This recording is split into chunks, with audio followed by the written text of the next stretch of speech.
জটিল সমস্যার সমাধান করতে হবে। কি জটিল সমস্যা? চলুন ঘুরে আসি।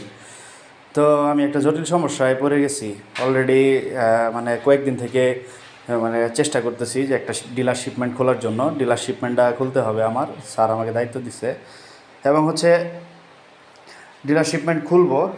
স্যারকে নিয়ে আজকে বেরোইলাম। অলরেডি একটা কাশফুলের মানে জায়গায় দাঁড়াইছি। স্যারের কাশফুলটা অনেক ভালো লাগে। স্যারের বললাম স্যার একটু দাঁড়াইলে ভালো হতো, আমি ছবি টবি ভিডিও করতাম। স্যার অত্যন্ত মনের দিক থেকে অত্যন্ত ভালো। যাই হোক, কাশফুলের ছবি টবি শেষ করে তারপর আবার আমরা রওনা দিলাম। আমি সমস্যা পড়লেই স্যারকে স্মরণ করি, স্যারও রেসপন্স করে। স্যার বেশ ভালো মানুষ, স্যারের কাছে আমি হেল্প পাই। তো যাই হোক, মার্কেটে যাওয়ার পরে আমরা একটা যেখানে ডিলারশিপমেন্ট ওপেন করব সে তার শোরুমে ঢুকলাম। ঢোকার পরে পাশের তার একটা দোকানে, এই দোকানটা আমাদেরকে হয়তো বা খালি করে দিবে। তো এইখানে আমরা একটা শোরুম দেওয়ার চিন্তা ভাবনা করতেছি। যাই হোক, আমি প্রবলেমে পড়লে, মার্কেটে কোনো সলিউশন না পেলে স্যার আমাকে হেল্প করে। আমি স্যারকে অফিসে আসার পরে রিপোর্ট করি। স্যার বলে যে দেখি কী করা যায়।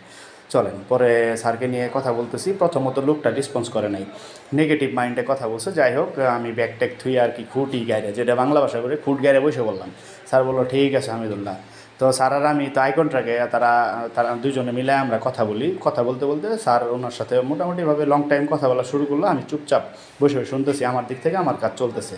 তো দুইজনে দুইভাবে মোটিভেট করার চেষ্টা করতেছি। যাই হোক, আমি তো একটু নিজের ফেসটা শো আপ করলাম। স্যার অলরেডি কথা বলতেছে, ওনার সাথে কথা বলতেছে। ভাই তো মাথা চুলকায়, দেখেন দোকানদার। তা আসলে ভাই সবার মন পাওয়া সম্ভব না, সেলস ডিপার্টমেন্টে চাকরি করি, কপাল। যাই হোক, তাকে আমাকে মোটিভেট করতে হবে, যে কোনো কিছুর বিনিময় হোক আমার ডিলারশিপমেন্টটা লাগবেই লাগবে। এ বাজারে কাজ শেষ করলাম। তারপরে কাজ শেষ করার পর উনি পজিটিভ মাইন্ডে চলে আসছে অলরেডি। আমরা স্যার আর আমি বেরোইলাম। বেরোয়ার আগে স্যার আমারে বলতেছে হামিদুল্লাহ চলেন একটু চা খাইনি, তাহলে ভালো হয়। পরে স্যারে নিয়ে আস্তে আস্তে হাঁটতে থাকলাম। আবার দেখেন, স্যার আমারে বললো যে চলেন জায়গা। তারপরে আমি আবার বললাম স্যার তাহলে একটু চা খাওয়া যায়, চলেন স্যার একটু চা খাওয়া যায়, তারপরে আমরা নয় যাবো। তো রেডি হওয়ার পরেও স্যার আবার হেলমেট খুলে স্যারকে নিয়ে আস্তে আস্তে চা খাওয়ার উদ্দেশ্যে রওনা হইলাম।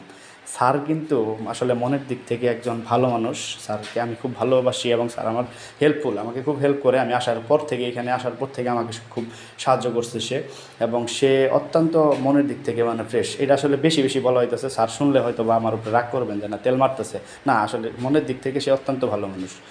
তো যাই হোক, স্যারের অনেক কথা বললাম। এরপর স্যার আর আমি একসাথে বাইক নিয়ে বের হইলাম।